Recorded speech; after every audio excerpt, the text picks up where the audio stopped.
ইয়াতবাউল মাইয়িতা সালাসাতুন ফায়ারজিউ ইসনান ওয়া ইয়াবকা ওয়াহিদ। নবীজি বলেন মানুষের কবরস্থানে তিন জিনিস তার সাথে যায়, দুইটা ফিরে আসে, একটা থেকে যায়। একটা থেকে যায়, যাওয়ার সময় যায় তিনটা। এক নম্বর মালুহু ওয়া আহলুহু ওয়া আমালুহু, তার কিছু মাল, ওই যে লাশের খাটিয়া, আগরবাতি, এই জাতীয় সামান্য কিছু মাল তার, এগুলো তার সাথে যায়। তার পরিবারের এলাকার কিছু সদস্য সাথে যায়, আর তার সারা জিন্দেগীর আমল সাথে যায়। তো ফায়ারজিউ আহলুহু ওয়া মালুহু, অতঃপর তার মাল আর তার বংশধর ফিরে চলে আসে। ওয়া ইয়াবকা আমালুহু, কবরে শুধুই তার আমলটুকু থেকে যায়। কি সুন্দর হাদিস, চিন্তা করে দেখেন। রাসূলুল্লাহ সাল্লাল্লাহু আলাইহি সাল্লাম বলেন, নবীজি বলেন, লাউ আন্না লি ইবনে আদামা ওয়াদিয়াম মিন যাহাবিন। উম্মত শুনো, বনি আদম কত লুভী, শোনো মানুষ কত লুভী হয়, দুনিয়া লুভী কি পরিমাণ লুভী হয়, যার কলজার ভিতরে একবার আখিরাত ভুলে গেছে। বিশ্বাস করেন ভাইয়া, ছেলেরা তোমরাও বোঝো ভাইয়া, দুনিয়া যার কলজার ঢুকছে, নারীর লোভ, সম্পদের লোভ, অর্থের লোভ, নেতাগিরির লোভ, তো আল্লাহ রাসূল সাল্লাল্লাহু আলাইহি সাল্লাম বলেন, এই দুনিয়া লুভিকে, বনি আদমকে যদি একটা পাহাড় পরিমাণ স্বর্ণ দেওয়া হয়, লা আহাব্বা আন ইয়াকুনা লাহু ওয়াদিয়ান, সে মনে মনে চাইবে যদি তাকে দুইটা পাহাড় স্বর্ণ দেওয়া হইতো। একটা পাহাড় মানে কি 200 কেজি মাটি, হ্যাঁ কথা বুঝছেন না? একটা পাহাড়ের মধ্যে 200 কেজি মাটি, তো টনে টনে মাটি, টনে টনে, মিলিয়নে মিলিয়নে মাটি। মদিনার উহুদ পাহাড় 8.5 কিলোমিটার লম্বা, এত বড় পাহাড়, এত দূরত্ব, এত উঁচা, যে মসজিদে নববীর এখান থেকে, বারান্দা থেকে, সেহান থেকে দাঁড়াইলেই কি দেখা যায়? উহুদ পাহাড় দেখা যায়, প্রায় 4 কিলো 4.5 কিলো দূরে, কিন্তু এখান থেকে স্পষ্ট পাহাড় দেখা যায়, এতটা উঁচা। তাহলে এত উঁচু, এত লম্বা পাহাড় স্বর্ণ বানিয়ে দিলে আল্লাহর নবী সাল্লাল্লাহু আলাইহি ওয়াসাল্লাম বলেন সে আরো একটা চাই। এরপরে নবী বলেন, শোনো বনি আদম, লান ইয়ামলা ফাহু ইল্লা তুরাব, হায় বনি আদমের মুখ ভরবে না কবরের ওই মাটি মুখে মারা পর্যন্ত। লান ইয়ামলা ফাহু ইল্লা তুরাব, তার মুখ ভরবে না কবরের মাটি ঢুকা পর্যন্ত। আরে শুনেন আশ্চর্য কথা, ছেলেরা বোঝো, শোনো মিয়া, বাবারাও শোনেন।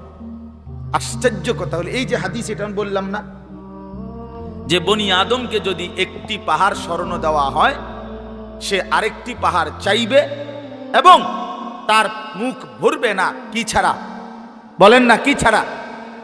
এটা তো কি হাদিস, এটা কি? কিন্তু হযরত উবাই ইবনে কাব রাদিয়াল্লাহু তাআলা আনহু, একজন বড় সাহাবীর নাম, সাহাবীদের মধ্যে সবচেয়ে সুন্দর কোরআন শরীফ যিনি পড়তে পারতেন, সাইয়্যিদুল কুররা, কারীদের সর্দার ছিলেন উনি। সাহাবীদের মধ্যে সবচেয়ে সুন্দর কোরআন পড়তেন উনি। কোরআনুল কারীম এত সুন্দর পড়তেন যে আল্লাহ তাআলা সরাসরি নবীজির কাছে জিবরাইল পাঠাইয়া আদেশ করছে, বন্ধু আপনি উবাই এর জবান দিয়া কোরআন শরীফ শোনেন, শোনেন, ওই পড়লে আমার আরশ কাইপা ওঠে, শোনেন শোনেন, আমনে শোনেন। আল্লাহর নবী সাল্লাল্লাহু আলাইহি ওয়াসাল্লাম এই সাহাবীকে ডাক দিয়া বলছে, উবাই ইকরা আলাইয়াল কোরআন, কোরআন শরীফ পড়ো, শোনাও। তিনি বলেন, আমি শোনাবো আপনাকে? আমরাই তো শুনি আপনার থেকে, আপনার সামনে আমি কোরআন পড়বো, এই সাহস তো আমার নাই ইয়া রাসূলুল্লাহ। আল্লাহর নবী সাল্লাল্লাহু আলাইহি ওয়াসাল্লাম বললেন, আল্লাহ তাআলা তোমার নাম বলে আমাকে আদেশ করেছেন তোমার জবানে কোরআন শুনতে। উনি 3 বার জিগাইছে কথাইটা। এরপরে আসাম্মানি আল্লাহ, ইয়া রাসূলুল্লাহ, আল্লাহ আমার নাম নিছে? বলে তোমার নাম? আমার নাম? হ্যাঁ তোমার নাম। আমার নাম? বলছে হ্যাঁ তোমার নাম। ফাবাকা, তিনি প্রচন্ড ভাবে কাঁদতে শুরু করছে আর বলছে হায় নবী, এক গোলামের এর চাইতে বড় সৌভাগ্য আর কি হইতে পারে যে তার মনিব তার নাম নিয়েছে, তার মালিক তার নাম নিছে। এর চাইতে বড় ভাগ্য আমার জীবনে আর কি হতে পারে যে আমার আল্লাহ আমার নাম নিছে। যাই হোক, আমার বলার উদ্দেশ্য হলো এই সাহাবী উবাই ইবনে কাব বলেন, এই যে হাদিস এটা নবীজি আমাদেরকে এত বেশি বার বলছে, বারবার বলতেন। আমরা প্রথমত কুন্না নারা, এর সরাসরি তাফসিরে আছে কুন্না নারা, আমরা এটাকেই মনে করতাম যে এটা কোরআনের আয়াত। এত বেশিবার নবী এটা আমাদের সামনে পড়ছে। অর্থাৎ সাহাবীদেরকে দুনিয়া থেকে, দুনিয়ার লোভ থেকে ফিরাইবার জন্য, আখিরাত মুখী করার জন্য, পরকাল মুখী বুঝাবার জন্য এত বেশিবার বলছে এটা। উনি বলেন আমরা প্রথমত এটা ভাবতাম এটা কোরআন শরীফের আয়াত। হাত্তা নাজালাত আলহাকুমুত তাকাসুর হাত্তা যুরতুমুল মাকাবির, এরপরে যখন আলহাকুমুত তাকাসুর এই সূরাটা নাজিল হইছে, এই আমি এখন যেই সূরাটা পড়ছি তার পরের সূরা, এটা যখন নাজিল হইল তখন আমরা বুঝলাম যে না, এইটা হইলো কোরআন, আর এতদিন যেটা মনে করছি এটা রাসূলের হাদিস। আল্লাহর নবী সাল্লাল্লাহু আলাইহি ওয়াসাল্লাম এভাবে উম্মতকে দুনিয়া থেকে সরাইতে চাইছে, দুনিয়ার লোভ থেকে। আজ আমরা জিন্দেগির মাকসাদ বানায় নিছি। জওয়ান বলেন, বুড়ো বলেন, আমি বলেন, আপনি বলেন, আমাদের জীবন শুধু দুনিয়া, অথচ আখিরাত, হাসরের ময়দান, কিয়ামত, পরকাল আমাদের দরজায় কড়া নাড়তেছে। প্রতিনিয়ত আমাদের সামনে যে মানুষগুলো মৃত্যুবরণ করতেছে, এরা যেন আমাদেরকে হাত নেড়ে নেড়ে, কড়া নাইরা নাইরা যেন বলতেছে আখিরাতের দিকে যাচ্ছি, তুমিও আইসা। ঠিক না? আসলে ব্যক্তিগতভাবে ওনার এই গজল আমারও অনেক ভাল লাগে, কারণ দিল থেকে বলে, মহব্বতেই বলে। আর বিশেষ করে এই গজলটা আমার খুব পছন্দের, এই যেটা এই মাত্র গাইল, হৃদয় ছুঁয়ে যাওয়া গজল। মরতেই হবে যখন শহীদি মরণ দিও আমাকে। কতজন কত ভাবেই তো ইন্তেকাল করে, মৃত্যুবরণ করে, কিন্তু শাহাদাতের মৃত্যু শ্রেষ্ঠতম মৃত্যু। এবং শহীদি মৃত্যু মানে জীবন, যেটা বলল গজলের মধ্যে ওই লাইনটা আছে। তো আসলে কোরআনুল কারীমের মধ্যে আছে, আল্লাহ তাআলা বলেন ওয়ালা তাকুলু লিমান ইউকতালু ফি সাবিলিল্লাহি আমওয়াত বাল আহইয়াউ, আল্লাহর পথে যারা শাহাদাত বরণ করে তোমরা তাদেরকে মৃত বলো না, বরং আল্লাহ নিজে বলতেছেন বাল আহইয়াউন, বরং তারা জীবিত, নিঃসন্দেহে জীবিত। রাসূলুল্লাহ সাল্লাল্লাহু আলাইহি ওয়াসাল্লাম বলেন সবুজ পাখির ভিতরে তাদের রূহ জান্নাতের মধ্যে ঘুরতে থাকে। এজন্য সাইয়্যিদুনা ওমর রাদিয়াল্লাহু তাআলা আনহু আজীবন তিনি শাহাদাত কামনা করতেন। আল্লাহুম্মা ইন্নী আসআলুকা শাহাদাতান ফি সাবিলিক ওয়া ফি বালাদি রাসূলিক। হযরত ওমর রাদিয়াল্লাহু তাআলা আনহু বলতেন যে আল্লাহ, আমি আপনার কাছে শহীদি মরণ চাই এবং নবীর শহরে মরতে চাই, মদিনায়। তো আল্লাহ তাআলা ঠিক যেভাবে দোয়া করছেন আজীবন, ওইভাবেই আল্লাহ তাআলা ওনার দোয়া কবুল করছেন। উনি মদিনাতেই ইন্তেকাল করছেন এবং শাহাদাতের মৃত্যু। ফজরের নামাজের ইমামতি অবস্থা মসজিদে নববীতে প্রথম কাতারে উনি ইমামতি করতেছিলেন একজন অগ্নিপূজক কাফের ছদ্মবেশে চাদর দিয়ে শরীর ঢেকে এই বেঈমান ফজরের নামাজের ইমামতি করতেছেন ওমর রাদিয়াল্লাহু তাআলা আনহু। এই সময় ওনার কোমরের মধ্যে ছুরি মারছে, 7-8টা ছুরির ঘাই দিছে।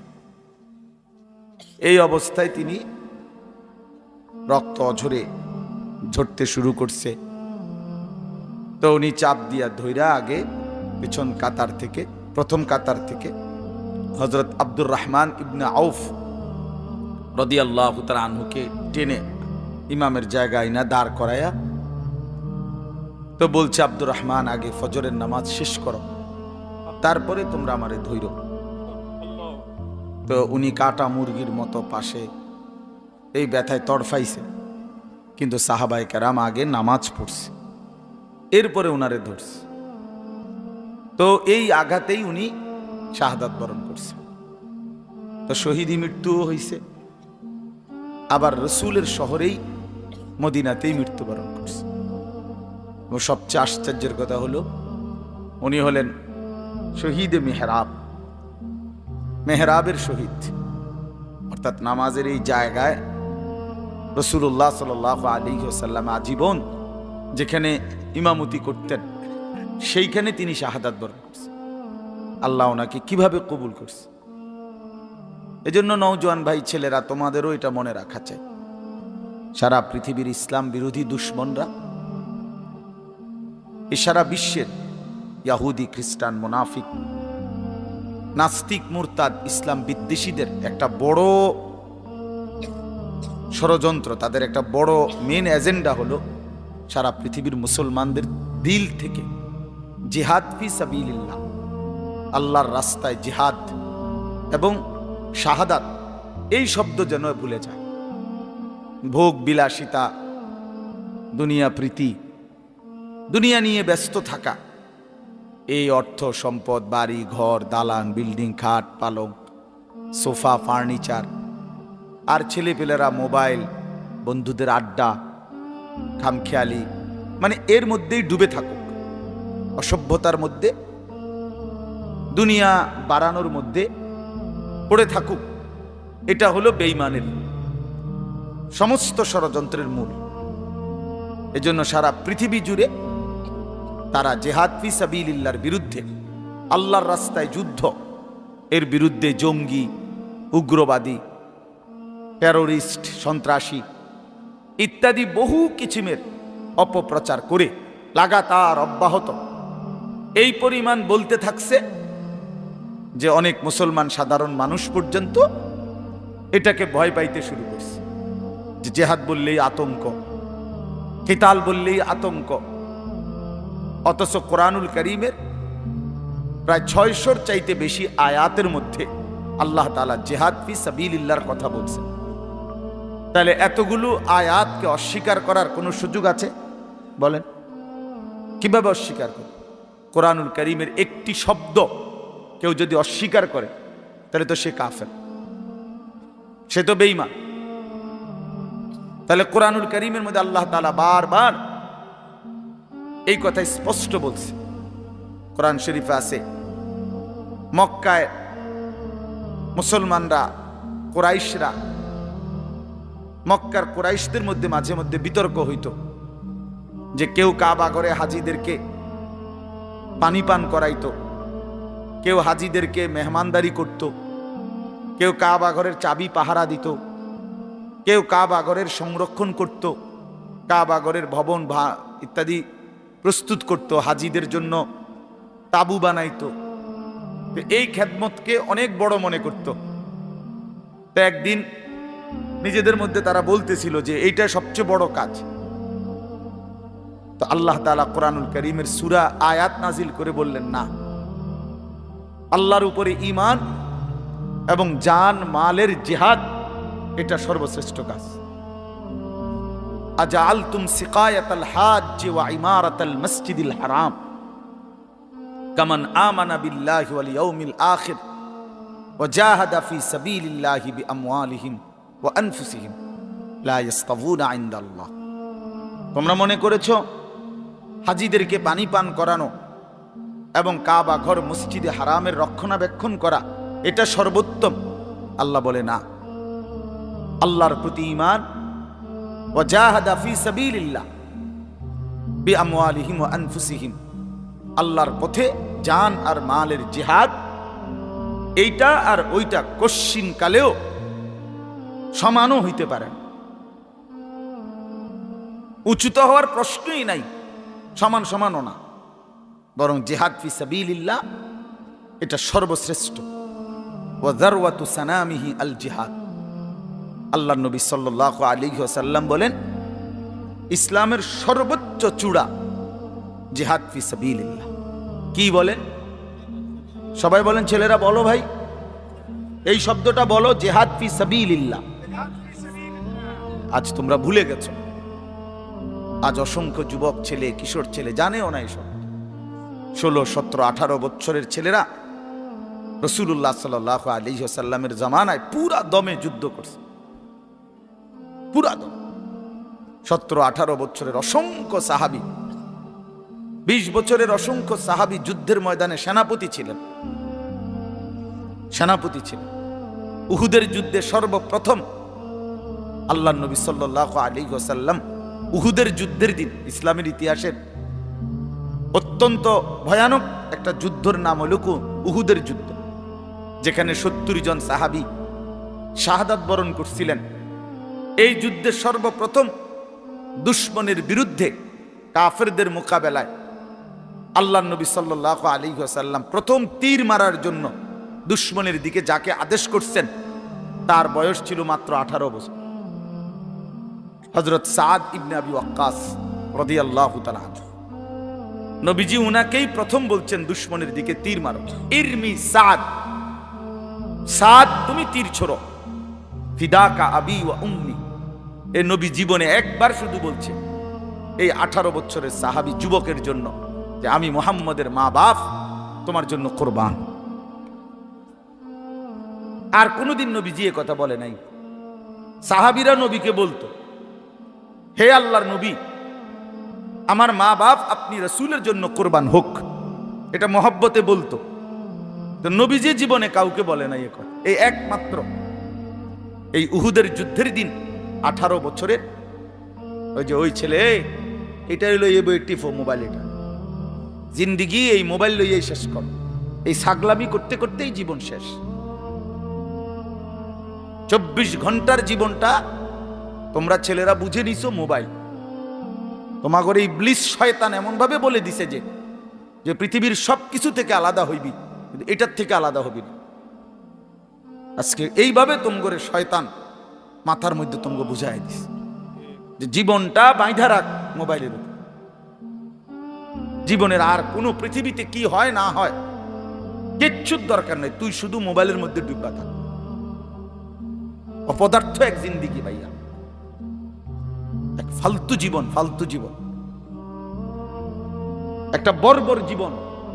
মোবাইলের আসক্ত যেই ছেলে মেয়ে, এটা একটা বাজে লোক, ফালতু লোক, ফালতু 100 ফালতু, 100 ফালতু, 100 ফালতু, একেবারেই আকাম লাইফ, এক ধরনের অপদার্থ ছাড়া,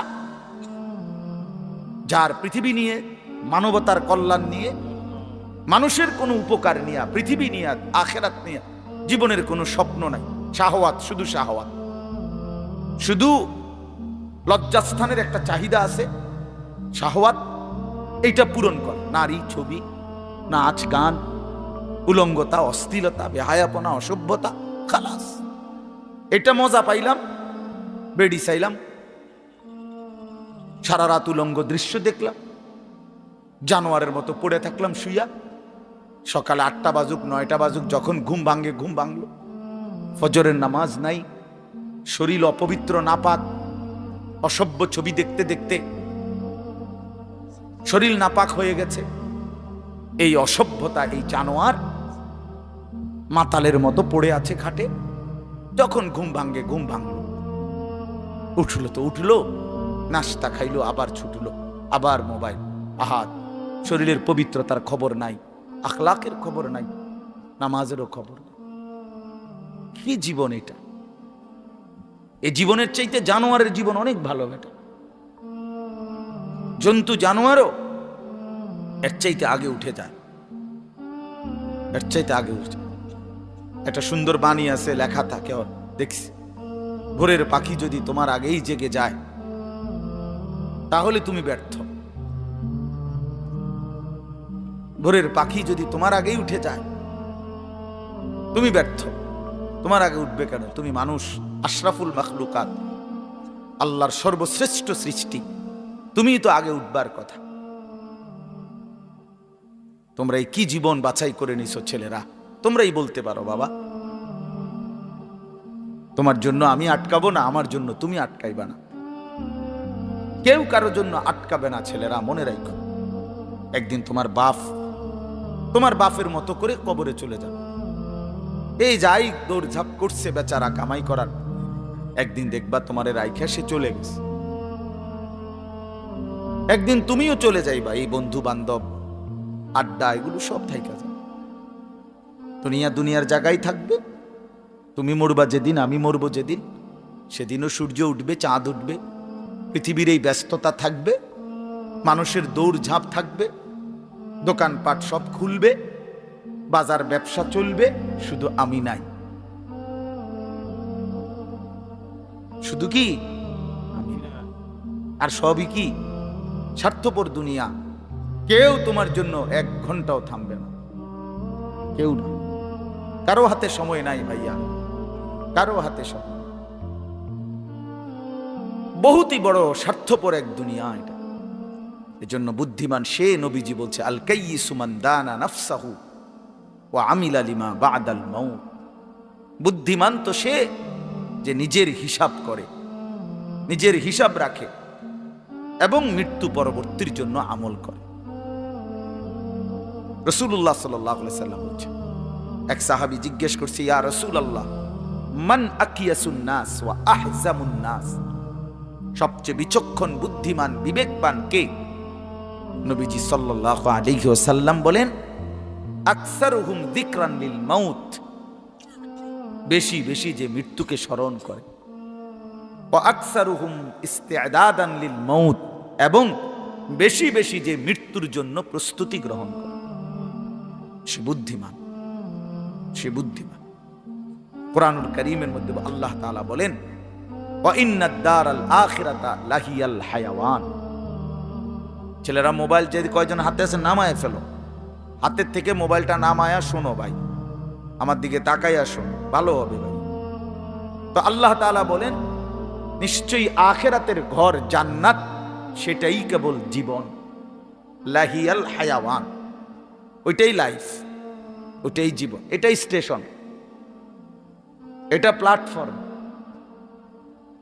এজন্য ট্রেন স্টেশনে যত অত্যাধুনিক এসি থাকুক, বাসের প্ল্যাটফর্মে যত অত্যাধুনিক রুমে হোক, লোকটা কেবল ছটফট করে, একটু পরপর ঘড়ি দেখে, টিকিট দেখে, বাইরে উকি দেয়, বাস আইয়ে না।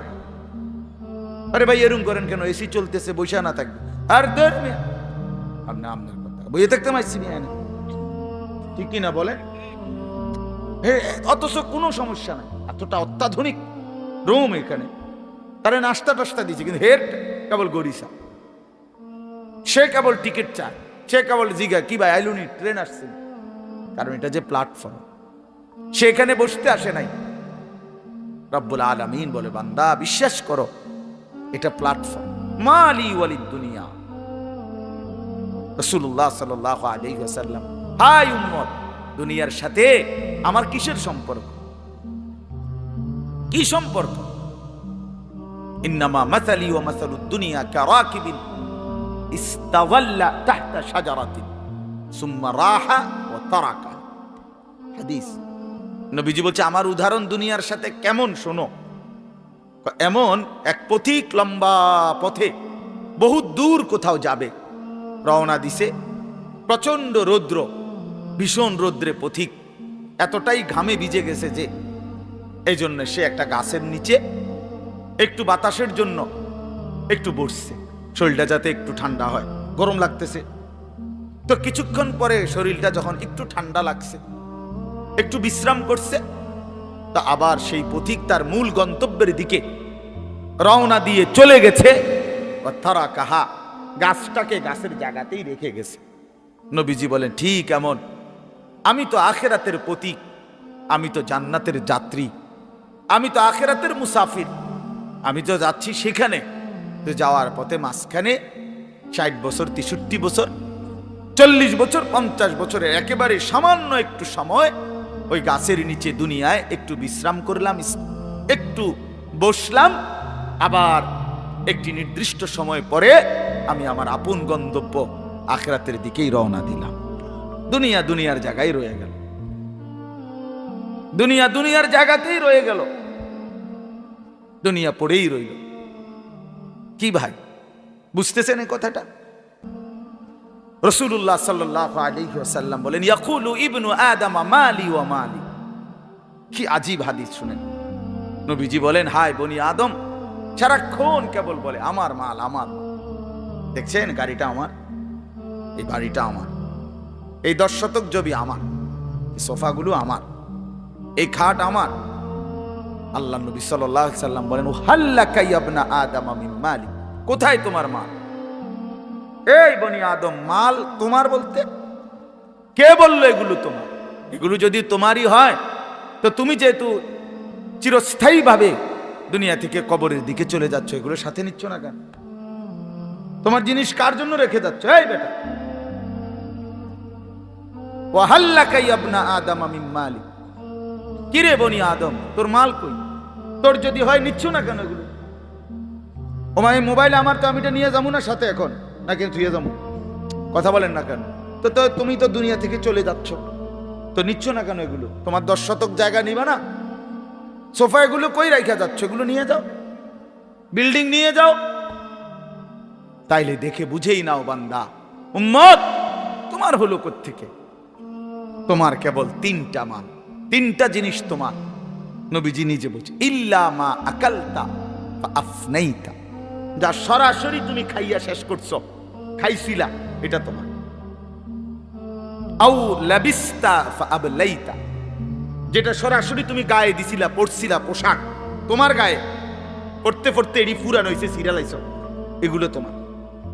আউ তাসাদদাকতা ফা আমদাইতা, আর যা আল্লাহর রাস্তায় খরচ করেছ, দান, সাদাকা, যাকাত, ফিতরা, হজ, উমরার জন্য, গরিব দুঃখী, মসজিদ, মাদ্রাসা, এতিম, গরিব, অসহায় ইত্যাদি ইত্যাদি, এই যেগুলো তুমি কি করছিলা? সাদকা, খরচ করছো আল্লাহর পথে, আমদাইতা, সেটা তুমি আখিরাতে পাঠাইছো, সেটা পৌঁছে। এই 3টা তোমার। ওয়ামা সিওয়া যালিকা, আর এই ছাড়া বাকি সব ফাজাহিবুন, তোমার থেকে সরে যাবে, চলে যাবে। ওয়া তারিকুহু লিন্নাস, মানুষের জন্যই রেখে যাবে।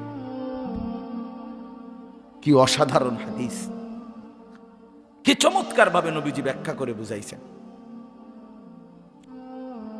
এই জন্য কবর জিয়ারতের দোয়া আছে সালামের সাথে। ওই ওমর ফারুক ভাই নিদা হয় না? আরে বেটা, বেচারা আমার তে বড় বক্তা, ওরা নিচে বসে হায় হায়। তো কবর জিয়ারতের দোয়ার মধ্যে, সালামের মধ্যে এটা অংশ আছে, আনতুম লানা সালাফুন ওয়া নাহনু লাকুম তাবাউন। হে কবরবাসী, আপনি তো আমার আগে চলে গেলেন, অচিরেই আমি আপনার পিছনে পিছনে আসতেছি। ওয়া নাহনু লাকুম তাবাউন, আমরা আপনার পিছনে পিছনে আসতেছি। আপনাকে সালাম, আপনাকে সালাম। এইভাবে তো আল্লাহ নবী সাল্লাল্লাহু আলাইহি ওয়াসাল্লাম কোরআনের আয়াতগুলো, সূরাগুলো অধিকাংশই আপনাদেরকে, আমাদেরকে ভাই বুঝাইতে চাইছে আখিরাত, পরকাল। কত ভাবে ইকতারাবা লিন্নাসি হিসাবুহুম ওয়া হুম ফি গাফলাতিন মুরিদুন। আল্লাহ তাআলা বলে, বান্দা হিসাবের সময় তো কাছাইয়া গেল, আখিরাত তো চলেই আসলো, কিয়ামত তো চলেই আসলো, আজও তো তুমি গাফিল হয়েই রইলা। 40 বছর হয়ে গেছে, 1 বছর শেষ হইছে, এভাবে বুঝি নাফরমানিতে পড়ে রইলা বান্দা। 365 দিনে কোনদিন ছেলেরা তোমরা যারা ফজরের নামাজ পড়ো না, তুমি বলো না বাপ এত শক্ত এত পাষাণ কেমনে হইলা? একটা বছর কোনো দিন ফজরের নামাজ পড়ো নাই, এত বড় নিকৃষ্ট জানোয়ার মুসলমানের বাচ্চা কেমনে হয় বলেন? এত বড় জানোয়ার একটা মানুষের বাচ্চা কেমনে হয়? এটা কি পরিমাণ হাইওয়ান, এটা কত বড় হাইওয়ান, কত বড় জন্তু, কত বড় পশু। এক বছর 365 দিনে এই হাইওয়ান কোনদিন ফজরের নামাজ পড়ে না। শুধু এক বছর, খবর নিলে দেখবেন 10 বছর, খবর নিলে দেখবেন 5 বছর। জানোয়ারের মতো, ইহুদির মতো, খ্রিস্টানের মতো চুল রাইখা তৃপ্তি বোধ করে। এর চাইতে অসভ্যতা, এর চাইতে নিকৃষ্ট রুচি, এত বিকৃত মানসিকতা কোন জন্তু জানোয়ারেরও হয় না। জন্তু জানোয়ার। তোমরা যে সমস্ত ছেলের চুল ইহুদির মতো, খ্রিস্টানের মতো, বেঈমানের মতো বেটা, তুমি একদম নিম্ন রুচির মানুষ, একেবারে ফসা মানুষ বেটা, তুই ফালতু লোক বেটা, তুই বেটা, তোর কোনো রুচি বলতে কিছু নাই বেটা, তোর কোনো রুচিবোধ নাই বেটা। কার মতো মুসলমানের বাচ্চা হইয়া মুসলমানের ঘরে জন্ম নিয়া বেটা আল্লাহর আজান শুনলি, ডান কানে বাম কানে তোরে আজান দিছে, এক পবিত্র মা তোরে 2টা বছর দুধ পান করাইছে বেটা, কোন শরমে বেটা তুই ওই বেঈমানদের মতো চুল কাটলি বেটা? ওদের কোনো জাতপাত আছে না, ওদের কোনো ইজ্জত আছে না, সম্মান আছে? আল্লাহ তাআলা কোরআনুল কারীমে বলছে ইন্নামাল মুশরিকুনা নাজাস। কোরআনের আয়াত কিনা? আল্লাহ বলছে সমস্ত মুশরিক নাপাক, নাজাসুন নাজাস।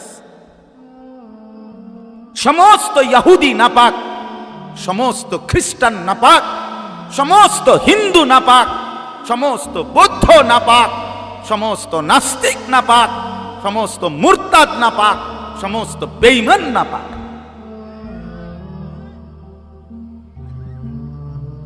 কার মতো বেটা চুল রাখলি?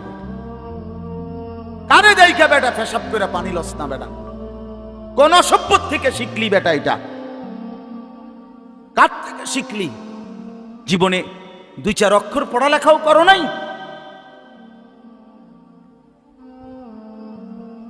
2-4 শব্দ পড়ো নাই তোমরা ছেলেরা।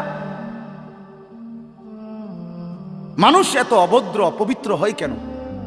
কোরআনুল কারীমের মধ্যে আছে, আল্লাহ তাআলা বলে বান্দা, কি আজীব কথা, কোরআন শরীফে আছে বান্দা কোনোভাবেই যদি পানি নাই, ঠিক আছে, ফাইন লাম তাজিদু মাআন ফাতায়াম্মামু সাঈদান তাইয়্যিবা, তাহলে মাটি দিয়ে, পবিত্র মাটি দিয়ে তায়াম্মুম করো, তবুও নিজেকে পবিত্র বানাও।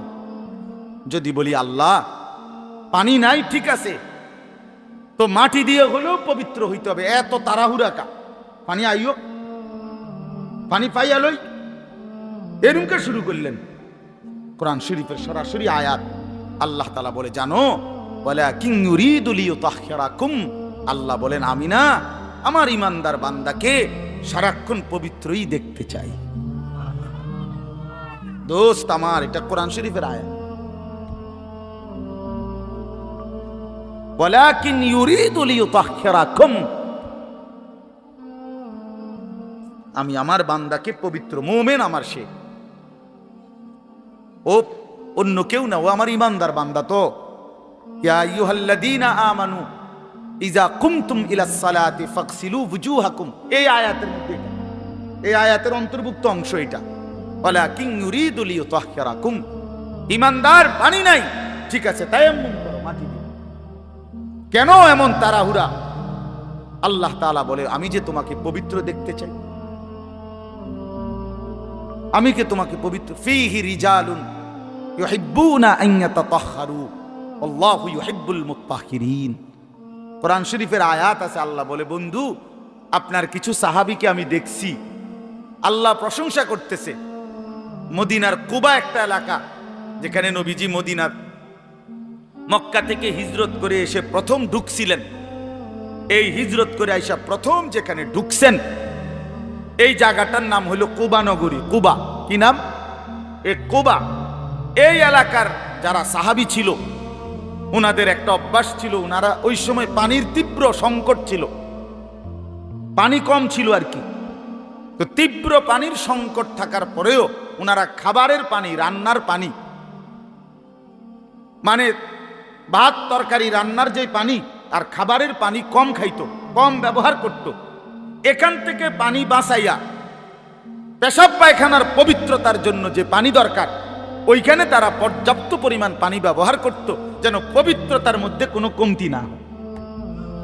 আল্লাহর কসম, এই কথাইটা, তাদের এই আখলাক আচরণটা আল্লাহ এত পছন্দ করছে, কোরআন শরীফের আয়াত নাজিল করে ডাইরেক্ট তাদের প্রশংসায় আল্লাহ বলছে ফিহি রিজালুন, আপনার সাহাবীদের মধ্যে কিছু লোক এমন আছে আমি দেখতেছি ইউহিব্বুনা আন ইয়াতাতাহহারু, যারা ভালোভাবে পবিত্রতা অর্জন করাটাকে খুব পছন্দ করে।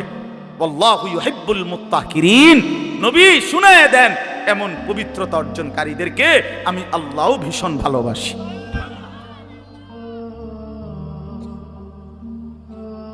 তোরে আল্লাহ ঘৃণা করে। যুবক, তোদের যাদের প্যান্টে পেশাব, তোরা যারা টয়লেট পেপার ব্যবহার করো না, তুই নিকৃষ্ট রুচির মানুষ বেটা, ফালতু বেটা, ফালতু বেটা। চুল কেবল চুলের পিছনের দিকে ফিরাস বেটা, এতে মানে একটা কেমন লাগে। সামান্য সামান্য সহপাঠী বা সামান্য সেরকম আর সেরকম লাগতেছে তোরে দোস্ত, জিঙ্গাইলে না বলে সেরকমটা কেডা? সেরকম ঠিক আছে লাগতেছে, আমিও কই, কিন্তু সে কে যার মতো লাগতে আছে? হেইতে কেডা যে যার মতো? সেরকম তো বুঝছি, সেরকমটাকে? সেরকম কি গাঁজাখোর না ফুট্টাখোর না বাবাখোর না ডাইলখোর না হারামখোর না মদখোর না ইয়াবাখোর?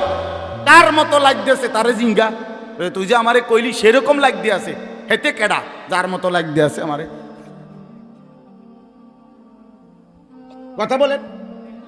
হ্যাঁ, তো জিঙ্গাইলে কবে দোস্ত ফুট্টাখোরের মতো লাগে, তোর বাবাখোরের মতো লাগে তো। কারণ কোন ভদ্র মানুষ, ইমানদার, নামাজি, কোন চরিত্রবান পবিত্র মানুষ নাপাক থাকতে পারে না। তো তাহলে তো এটা বুঝাই যায় তোরে কার মতো লাগে বেটা। হ্যাঁ, নাই তো হে বলুক যে দোস্ত তোর চুল দেখে মনে হয় পুরা বাইজিদ বসতাম, তোর একদম জোনায়েদ বাগদাদির মতো লাগতে আছে, এমন নি? তাইলে তোর চোর ডাকাইতের মতোই তো লাগে। আস্তাগফিরুল্লাহ, আস্তাগফিরুল্লাহ। প্রিয় ভাই আমার, বন্ধু আমার, আখিরাত যেন ভুলে না যাই। মহান আল্লাহ পাক রব্বুল আলামিন এই কোরআনুল কারীমের মধ্যে বারবার আমাদেরকে আখিরাত মনে করাইছে। আমাদের জিন্দেগি ঈমানের জিন্দেগি, আমাদের জিন্দেগি পবিত্র জীবন ভাইয়া। আমরা শুধুই দুনিয়ার জন্য না, শুধু দুনিয়ার জন্য, দুনিয়ার জন্য আল্লাহ তাআলা কোরআন শরীফ আছে ওয়াদারনি ওয়াল মুকাদ্দিবিনা উলিন নি'মাতি ওয়া মাহিলহুম কালিলা। আল্লাহ বলছে, হে আমার বান্দারা, নাফরমান পাপীদেরকে অল্প সময়ের জন্য দুনিয়া ভোগ করতে দাও, ওদেরকে দুনিয়া খাওয়ায়া পরায়া এরপরে আমি নিয়ে আসবো, আমি এই জন্যই বানাইছি। কিন্তু তোমরা মুমিন, তোমরা ইমানদার, তোমাদেরকে আমি আল্লাহ তাআলা জান্নাতের জন্য বানাইছি, জান্নাতের জন্য। উইদ্দাত লিল মুত্তাকিন, মুমিনদের জন্যই জান্নাত, মুত্তাকিদের জন্যই জান্নাত। একটা বেঈমানও জাহান্নাম থেকে মুক্তি পাবে না। কোনো কাফের, কোনো বেঈমান, কোনো হিন্দু, কোনো বৌদ্ধ, কোনো ইহুদি, কোনো খ্রিস্টান, কোনো নাস্তিক মুরতাদ পরকালে, পরকালে এক ঢোক, এক জাররা, এক লোকমা, এক ঢোক পানি মিলবে না, সুখ মিলবে না। ঈমানবিহীন সমস্ত ভালো কাজ আখিরাতের বিচারে পরিত্যক্ত, মারদুদ, বাতিল। ঈমান সত্য। মৃত্যু পরবর্তী যেই কোনো বিনিময়ের জন্য উত্তম বিনিময় পেতে হলে কি লাগবে? ঈমান জরুরি, ঈমান জরুরি। ঈমান হারা সর্বহারা, আল্লাহ হারা সর্বহারা, সর্বহারা। তো এই জন্য আল্লাহ তাআলা আমাদেরকে বানাইছিনি আখিরাতের জন্য। আখিরাতে নিজের জন্য। খালাকতুল আশিয়া আলি আজালিক ও খালাকতুকা লি। আল্লাহ বলছে, বান্দা গোটা দুনিয়া আমি তোমার জন্য বানাইছি, তোমারে শুধু আমার জন্য বানাইছি। সারে দুনিয়া তেরে লিয়ে, তু সিরফ মেরে লিয়ে। বাহ, এই কথা ভাবলেই তো অবাক লাগে। আমাদের তো খুব ভালো লাগে যে কয় কি মালিক। हाँ, सारे दुनिया तेरे लिए, तू सिर्फ मेरे लिए। গোটা দুনিয়া বান্দা তোর জন্য, যা বান্দা সবটা দুনিয়া তোরে দিলাম, তোকে শুধু আমার জন্য রাখলাম। তু সিরফ মেরে লিয়ে, তুমি আমার জন্য, তুমি আমার হয়ে থাকবা, আমার সেজদা করবা, আমারে নামাজ, আমার হুকুম পালন করবা। তো দুনিয়া ও ইজ্জতের সাথে আমি আল্লাহ চালাবো, আখিরাতেও তোমারে আমি আল্লাহ সর্বোচ্চ সম্মানজনক রিজিক, সর্বোত্তম জান্নাত আমি নিজে দিয়ে দেব। ফালানুহিয়ান্নাহু হায়াতান তাইয়্যিবাহ ওয়া লানাজজিয়ান্নাহুম আজরাহুম বিআহসানি মা কানু ইয়ামালুন। রব্বুল আলামিন বলেন, দুনিয়াতেও আরামের জীবন দেব, আখিরাতেও সর্বোত্তম বিনিময় দেব। শর্ত কেবল দুইটা, এক নাম্বার ঈমান, দুই নাম্বার নেক আমল। মান আমিলা সালিহাম মিন যাকারিন আও উনসা ওয়া হুয়া মুমিন। আল্লাহ বলেন, পুরুষ কিংবা নারী যদি ঈমান অবস্থায় সবগুলো নেক আমল করতে পারো, আমি আল্লাহ ওয়াদা দিলাম বান্দা, দুনিয়াতেই তোমাকে আরামের জীবন দেব, আখিরাতেও সর্বোত্তম বিনিময় দেব। সুবহানাল্লাহ। হ্যাঁ, চলেন, আমার কথা শেষ। আমার বাপ, আমি তর্জমা শুনাই, তাইলেই কথা শেষ। হাফেজ আমিন ভাই অনেক মহব্বত করছে, এই মাদ্রাসার মাহফিলে আসার সুযোগ হয়েছে, এতটুকুই। আরো উলামায়ে কেরাম, আমাদের আল্লামা মুফতি আমজাদ হুসাইন সাহেব হযরত অনেক অসুস্থ, উনি আজকে অনেক দিন ধরে ডেঙ্গুতে আক্রান্ত। আজকেও আসরের পরে কথা বলছি, খুব আস্তে আস্তে কথা বলে, খুব ক্লান্ত, দুর্বল। তারপরও আমারে বলছে যে আমিন ভাইয়ের মাহফিল আমি একটু লেগে হইলো আসমু। আমাদের আজকে যে একজন মাওলানা শেষ বয়ান করবে, আপনার অসাধারণ। আপনাদের ছেলেদেরকে তোমাদেরকে বলি, বাপ আমার অনুরোধ রইল, আমার এই কথাটা রাইখো, তোমরা ওর বয়ান শুনো। আমি নিজেও ওর বয়ান শুনি, আমি নিজেও এর বক্ত।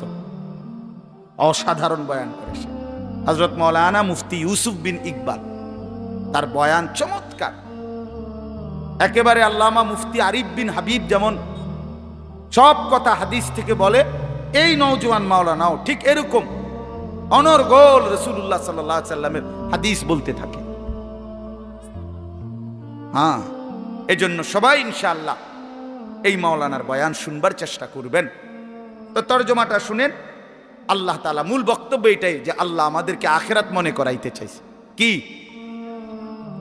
কোরআনুল কারীমের 30 নম্বর পারা 101 নম্বর সূরা আল কারিআ, এই সূরার আল্লাহ বলেন, আল কারিআতু মাল কারিআ। আল কারিআ অর্থ হলো যেটা দরজায় আঘাত করে, খটখট খটখট আওয়াজ করে, এই খটখটকারী। আল্লাহ বলেন মাল কারিআ, বলো তো খটখটকারী বলতে কি? ওমা আদরাকা মাল কারিআ। আবারও বলছি, নবী আপনাকে জানতে চাচ্ছি, জানেন এই আঘাতকারী খটখটকারী কি? আল্লাহ বলেন সেটা হলো আখিরাত, কিয়ামত, যেটা আপনার কাছে প্রতিদিন আমাদের কাছে খটখট করে আমাদের দরজায় যেন ঘন্টা বাজাইয়া বলে যাচ্ছে যে কিয়ামত তো চলেই আসলো। আখিরাতের প্রস্তুতি কি হলো বলো? ওই মানুষ তো মরে গেল দেখলা, তুমিও তো মরে যাবা, তোমার প্রস্তুতি কি বলো? এক লোকের জানাজা যাচ্ছিল, লাশ, এক বুজুর্গ আল্লাহওয়ালা ওই সামনে দাঁড়ানো, তো ওনার পাশের এক লোক বলতেছে, কার জানি কবর, কার জানি মৌত হইল, আরে কার জানি কার জানি। তখন তিনি বললেন, হয় তোমার মরণ হইল নয়তো আমার মরণ হইল। মানে এইটা ভাবো যে হয় তোমার মরণ হইছে, নইলে কার মরণ হইছে? আমার মরণ হইছে। আর ভাবো সে তো মৃত্যুবরণ করছে, তিনটা অবস্থা তার শেষ। একটা হইল আজরাইলকে দেখা, এটা তার শেষ। এরপরে জান কবজের যন্ত্রণা, এটা তার শেষ। আর জান কবজের পরে তার মৃত্যুটা বিভৎস, অনেকের মৃত্যু হইতে পারত, তার শরীর ছিঁড়া ফেলছে, তার শরীর নিশ্চিহ্ন হয়ে গেছে, এরকম আপনার মৃত্যু হইতে পারত, কিন্তু তার তো স্বাভাবিক মৃত্যু হইল যে তার লাশটা অক্ষত আছে দেখা যায়। তুমি এবার ভাবো যে তোমার সামনে দিনটা রয়ে গেছে, যে আজরাইল তোমার সামনে কেমন দাঁড়াবে, তুমি চিন্তা করো তোমার জান কবজের কষ্ট কেমন হবে। তুমি ভাবো তোমার মৃত্যু কি স্বাভাবিক হবে নাকি অ্যাক্সিডেন্ট আর অস্বাভাবিক কোনো মৃত্যু হবে, সেটা নিয়ে ভাবো। তাইলে প্রতিটা মৃত্যু আমাদেরকে ঘন্টা বাজায়, প্রতিটা রাত আমাদেরকে ঘন্টা বাজায়, প্রতিটা দিন আমাদেরকে ঘন্টা বাজায় যে বান্দা সময় তো চলে গেল, আখিরাতের কি হলো, কবরের কি হলো, পরকালের কি হলো। ইয়াউমা ইয়াকুনুন নাসু কাল ফারাশিল মাবসুত ওয়া তাকুনুল জিবালু কাল ইহনিল মানফুশ। আল্লাহ বলে একদিন সত্যি সত্যি কিয়ামত হবে, ইসরাফিল ফু দিবে। সেদিন কি হবে? সেদিন সমস্ত মানুষগুলো হয়ে যাবে বিক্ষিপ্ত পতঙ্গের মতো। বিক্ষিপ্ত পতঙ্গ মানে আপনারা একদম সহজ বুঝবেন, ওই যে বাতির মধ্যে, লাইটের মধ্যে, আলোর মধ্যে অনেক সময় যে সাদা সাদা পোক এগুলো আসে, এগুলো দেখছেন? এগুলোর কি কয়? উলু উলু। এই যে আর একটু বড় বড় সাদা সাদা, হ্যাঁ, এই উলু উলু, এই উলু পোকা। এইটা যেমন মাঝে মাঝে এইভাবে আসে চারদিক থেকে উইরা উইরা আইয়াই পইরা হয় আগুনের মধ্যে, বাতির মধ্যে, আলোর মধ্যে পইরা পইরা মরে, নিচে মরে। তো আল্লাহ পাক বলেন ইসরাফিল ফু দিবে, কিয়ামত শুরু হবে। মানুষ এরকম পাগলের মতো, উলুর মতো দৌড়াইয়া পতঙ্গের মতো চারিদিকে দিক বিদিক শূন্য হইয়া দৌড়তে থাকবে। কেউ বলতে পারবে না কে কোথায় যাচ্ছে, কোথায় দৌড়াচ্ছে, কি হচ্ছে। সবাই অস্থির হয়ে যাবে। এরই মধ্যে যে যেখানে গিয়ে পড়ে যাবে ওইখানেই তার মৃত্যু, ওইখানেই কম। ওয়াতাকুনুল জিবালু কাল ইহনিল মানফুশ। পাহাড়গুলো একটা নমুনা আল্লাহ বলছে, পাহাড়গুলো তুলারে দীর্ঘক্ষণ মেশিনের মধ্যে ধুনাইয়া সারলে, এবার যখন ঝরঝরা হয় তুলা, তো এবার যদি বাতাস লাগে তাইলে যেমন এটা উড়তে শুরু করে, তুলা উড়ে। তো আল্লাহ তাআলা বলে পাহাড়গুলো এরকম ধ্বনিত তুলার মতো উঠতে থাকবে। পুরা সৃষ্টির সবকিছু ভাঙ্গা চুইরা শেষ হয়ে যাবে। হাসরের ময়দান কায়েম হবে। আর সেখানে কি হবে? দুইটা অবস্থা। ফাআম্মা মান সাকুলাত মাওয়াজিনহু, সেই হাসরের ময়দানে আমল নামা হাতে নিয়ে মিজানের পাল্লায় যার নেকি ভারী হবে, ফাহুয়া ফি আইশাতির রাদিয়া, সেই সন্তুষ্টিময় আরামদায়ক জান্নাতের জীবন লাভ করবে। ওয়া আম্মা মান খাফফাত মাওয়াজিনহু ফাউম্মুহু হাওিয়া ওয়া মা আদরাকা মা হিয়া নারুন হামিয়া। আর যার আমল নামা মিজানের পাল্লায় ওজন দেওয়ার পরে হালকা হবে, গুনাহ ভারী হবে, নেকি হালকা হবে, আল্লাহ তাআলা বলেন তার ঠিকানা হবে হাবিয়া নামক জাহান্নাম। আর আল্লাহ নিজেই বলে, নবী জানেন হাবিয়া জাহান্নামটা কেমন? নারুন হামিয়া, একেবারে প্রজ্বলিত ধাউ ধাউ করে জ্বলন্ত আগুন, এটার নামই হচ্ছে হাবিয়া। হাবিয়া। এখানে একটা কথা শুধু বলি, কথা আমার শেষ। এক নম্বর কথা হলো, এই জিন্দিগির মধ্যে যদি আমল বাড়াই তাহলে আখেরাতে জান্নাত হবে। এই জিন্দিগির মধ্যে যদি নাফরমানি বাড়াই তাহলে আখেরাতে জাহান্নাম হবে। মানে একটা শব্দ আছে ফা উম্মুহু হাবিয়া। এই ছেলেরা, তোমাদের জন্য আমি শেষ এই কথাটা আবার বলে যাই। এই শব্দটার তাফসীর আমি আজকেও পড়ছি, তাফসীরে কুরতুবিতে, তাফসীরে ইবনে কাসিরের মধ্যে আছে। আল্লাহ তাআলা বলছেন ফা উম্মুহু হাবিয়া, নাফরমান পাপীকে হাসরের ময়দানে, এই উম্মুহুর শব্দের অর্থ হইল উম্মু রাসিহি, অর্থাৎ তার মাথার সামনে যে চুল, এই চুল ধরে দাঁড়ানো মানুষটাকে বেইজ্জতি করে নিচে নামাইয়া এরপরে লাথি দিয়া জাহান্নামে ফেলে। এইটা অর্থ। এই অতএব এই লম্বা চুল, এই বিকৃত চুল ছাড়ো, ছাড়ো, নাই তো জাহান্নামের ফেরেশতা টান দিয়া ধইরা তোরে দাঁড়ানোর থেকে নিচে ফেলাইয়া একটা লাথি দিয়া জাহান্নামে ফেলে দিবে। তখন বুঝবা, তখন বুঝবা। এই জন্য আমি অনুরোধ করলাম, রাগ হইও না, আমি শক্তই বললাম, মনে করো তোমরা এই স্বাভাবিক চুল রাখো, স্বাভাবিক চারদিকে সমান চুল রাখো। এটা কোনোভাবে, এটা অসভ্যতা, এটা ফ্যাশন না, এটা জাহান্নামীদের চিহ্ন ভাইয়া, এটা দাজ্জালের চিহ্ন। দয়া করে আমার এই কথা ফিরাই দিও না, ফিরাই দিও না যুবক। নিয়ত করো ইনশাআল্লাহ, ছেলেরা নিয়ত করো, বলো যুবক ইনশাআল্লাহ, পাক্কা নিয়ত করো ইনশাআল্লাহ তোমাদের যুবক আগামী দিনের জন্য, ইসলামের জন্য রেডি হইতে হবে। তোমরা নামাজ পড়তেই হবে বাবা। আল্লাহকে রাজি না করলে আমার মাতৃভূমিও নিরাপদ থাকবে না। ফিলিস্তিন বহুদিন যাবৎ রক্তাক্ত, রোহিঙ্গা বহুদিন যাবৎ আরাকান রক্তাক্ত, কাশ্মীর বহুদিন যাবৎ রক্তাক্ত। আজ আমার মাতৃভূমিও শহীদ সাইফুল ইসলামের রক্তে রঞ্জিত। এ কথা বেঈমান প্রমাণ করে দিছে। ইসকনের গুন্ডারা, সন্ত্রাসীরা, এই বেঈমানরা প্রমাণ করে দিছে যে মুসলমান সুযোগ পাইলে তোদের কাউরে ছাড়ব না। কি হুজুর, কি পাবলিক, কাউরে ছাড়ব না। হ্যাঁ, বইয়া বইয়া মোবাইল টিপো, বইয়া বইয়া নারী দেখো। একদিন যখন বেঈমান গর্দানে ছুরি রাখবে, সেদিন বুঝবা আল্লাহ কি জিনিস, আল্লাহ কি জিনিস। এজন্য মরলে যদি ঈমানের সাথে মরতে পারি, সেজদা দিয়ে মরতে পারি, আল্লাহর গোলামি করে মরতে পারি, তো এই জীবন যদি চলেও যায়, রক্তে যদি জমিন ভেসেও যায়, কোনো অসুবিধা নেই। ঠিক কিনা বলেন না কেন? মরণ যখন শহীদে মরণ, খালাস, কোনো সমস্যা নাই।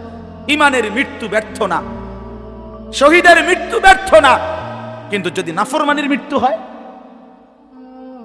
যদি বেনামাজি মৃত্যু হয়, যদি শরীর নাপাক, প্যান্ট নাপাক, নারী দেখতে দেখতে, উলঙ্গ ছবি দেখতে দেখতে, তো এই অবস্থায় যদি তোর মরণ হয় বেটা, কি হবে তোমার? কি হবে বাবা? এজন্য দয়া করে আখিরাতের জন্য প্রস্তুতি নাও, পরকালের সামান বানাও, নিজের আখিরাত সুন্দর করো। আল্লাহ তাআলা আমাদের প্রতিটা ছেলেকে তৌফিক দান করেন। বাবারা, আপনাদেরকেও বলি, 60 বছর 50 বছরে আপনারা আখিরাতের ফিকির করেন, কবরের ফিকির করেন, পরকালের সামান কি হলো সেটার ইন্তজাম করেন। খাট পালং, সোফা, ফার্নিচার, এগুলো যেদূর হইছে আমনে শেষ না করলো এটি ফুলাইনে পরে করব, নাতি নাতনিরা আরো বানাইবো, এটি শেষ হইতো না। পৃথিবীতে আমনে মরার পরও গাছ থাকবো। আমনে মইরা যান, কোনো অসুবিধা নাই, আমনে মইরা দেখবেন গাছ মরছে না সব। পৃথিবীতে আমনে মরার পরেও দুনিয়া থাকবে, কাজে দুনিয়া ওরা বাকিরা করবে, আপনি এবার কবরের সামান করেন। আল্লাহ আমাদের বাবাদেরকে, চাচাদেরকে, বয়স্কদেরকেও আখিরাতের কবরের পুঁজি সংগ্রহ করার তৌফিক দান করেন। মা বোনদেরকে পর্দার ইজ্জতের কদর বুঝার তৌফিক দান করেন। তোমরা ছেলেদেরকে আল্লাহ